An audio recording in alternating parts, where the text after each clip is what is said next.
and this is my Monday Night Raw review for Monday Night Raw on April 2nd, 2012. Typically in the past I would call these shows Raw versus Wrestling. I think for the time being, I might still continue calling them that, but for the time being I'm just going to call them Monday Night Raw reviews. And on to how I felt the show was. Overall, the entire show from top to bottom, beginning to end, was an incredible show. I felt like it just really came off as a big vibe. You know, you just came off the big event from last night with WrestleMania, and you needed to keep that going into Monday Night Raw tonight, which they did, and they did in a perfect manner in my mind. It was nice to see The Rock's come out and start the show. His little speech, you know, thanking the fans, thanking everybody for the match and everything like that. That was all nice and good. And honestly, sorry, I messed up the word there. I felt that he saying that, you know, wanting to become WWE champion, or potentially even saying, you know, I'm going to do more than just one more match with WWE and everything. I felt like this validated, you know, him not jobbing to John Cena the night before. If you know, WrestleMania 28 was going to be his last match of the company, or he was only going to like do one more maybe at next year's WrestleMania, I felt like it would have been better off for the company that he would have jobbed to John Cena at that point. But you know, given the indication that he wants to do more than just one more match, it kind of validates, you know, him not jobbing at the pay-per-view event. It was really nice to see you know, John Laurinaitis starting off his general managership of Raw and SmackDown. You know, he's kind of showing that he's in power and everything like that, trying to say his power to people, but you know he's just going to throw his weight around, doing the deal with Santino Marella, being a triple threat with Dolph Ziggler and Jack Swagger. That match itself was pretty well done in my mind, and felt it did come off really nice. It was interesting to see that they decided to keep Santino around with the U.S. title for the time being, but I don't picture him keeping it too much longer, and he'll probably drop the Dolph or Jack Swagger here very soon. Also, John Laurinaitis making the CM Punk versus Mark Henry match for the WWE title. Once again, just showing that he's going to try to throw his power around and make whatever matches he wants against the people he doesn't like. And that's the best way for a heel general manager to work, is to do that. Now the match itself with CM Punk and Mark Henry came off probably 100 times better than I thought it would. It was a pretty long match to begin with. Both of them worked well together, and they used their strengths and hid their weaknesses throughout the entire match. The match was extremely fun to watch, and it was just a lot, and it just came off a lot better than I thought it would. It was nice that they kept it to a count-out finish versus like just some kind of DQ finish. It was just, it keeps the title on Punk. It doesn't make Mark Henry look any weaker. It doesn't make CM Punk look any weaker. What I liked afterwards is the fact that they're going to keep this Chris Jericho and CM Punk feud going, and they even kicked it up a notch. Just the whole aspect, you know, he's trying to push him to go towards alcoholism, and he takes a bottle of Jack Daniels and just pours it on top of CM Punk, was just a nice touch to not just continue this feud, but to vamp it up and kick it up even higher than what it was going into WrestleMania to begin with. And then, of course, the ending where he takes the bottle and just smashes it over his head, which was a nice added touch to that as well. Of course, if you saw it on camera, the bottle broke way before it got to Punk's head, but the picture gets across, the point gets across there, and that's all that really matters, is that they've like revamped this storyline to kick it into a higher gear than what it was before, and I really did like that. It looks like they're going to keep Cody Rhodes and Big Show's feud going for a little bit longer.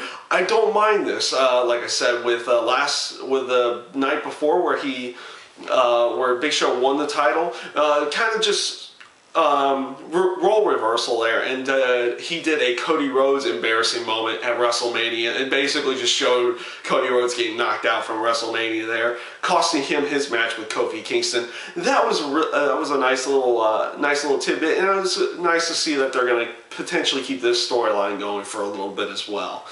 The Eve Torres quick promo.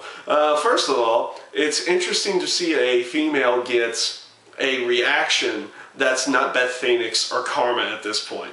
Obviously, maybe they're doing something right with her, or maybe it was just the crowd that night. But it seems to solidify her that she's a full-on heel, that she's going to manipulate any man that she wants, unless that person's within power at that point in time. I do like it. Hopefully we'll see a little bit more in the future, and she'll probably have a feud here with Zack Ryder over what happened at WrestleMania at that point in time. So that was a nice little tidbit. The match with Zack Ryder and The Miz, this was a perfect example of just changing up Zack Ryder just a little bit. He's still himself. He's still the the frat boyish or the woo area of him, but he just threw a little bit more intensity into his match with The Miz. Even though they didn't put him over in the match, he ends out losing in the end to The Miz. It was nice to see a nice little tidbit of intensity from Zack Ryder into this match itself. This pretty much brings me to the end of the show, which brought out John Cena, how he was going to react to losing to The Rock. And he reacted in what would be his typical way of reacting. He didn't make he doesn't come out there to do excuses or lash out at the fans. Everybody wants him to do a heel turn, but he doesn't want to do a full-on heel turn or change his persona in any way to accommodate to what everybody wants in that sense. I've always kind of liked that about John Cena, that he's himself essentially in the on the camera and reacting with the fans. He has his group that will cheer him. He has this group that boos him. He's completely fine with it. I like that. Of course, he wants to bring out The Rock, which brings in a completely different superstar, obviously, and with bringing in Brock Lesnar into the company again.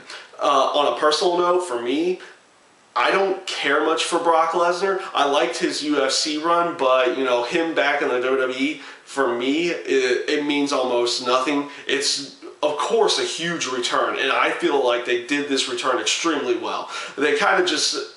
And in this sense, they kind of just took the Goldberg debut, when he debuted with The Rock right after WrestleMania 19, and inserted John Cena in the ring and Brock Lesnar coming out. And it worked extremely well. I felt like, him coming out there doing the F5 to John Cena, this solidifies that they're going to probably do some kind of feud going into SummerSlam or going into one of the bigger events at that point in time, and then he'll have some other big event or big match going into WrestleMania or Survivor Series, maybe Royal Rumble at some point. So in that terms, I do like it. Hopefully this time around with Brock Lesnar, his comeback will be longer than just 2 years like his initial time in WWE was. That's just my own personal hopes. At that point in time, he'll obviously have a limited schedule. He probably won't do house shows, or he won't do every Raw or something like that. But we'll see where they go. We'll see where they go with it. For me, like I said, for me personally, I'll do it in a completely different video, that I might release tomorrow or early Thursday morning. But I've never been the biggest fan of Brock Lesnar's to begin with, so.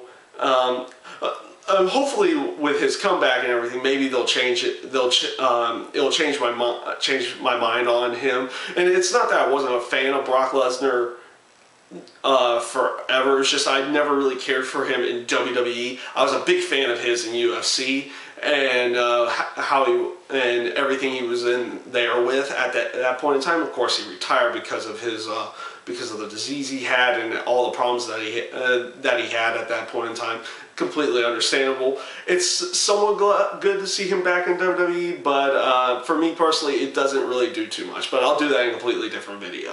Hopefully you guys enjoyed this Raw review for this week. My next video will probably be my full-on thoughts on Brock Lesnar. If not, if I don't do that, it will be a TNA Impact review for this week's Impact, and I'll probably do that Friday morning. I do thank you guys for watching.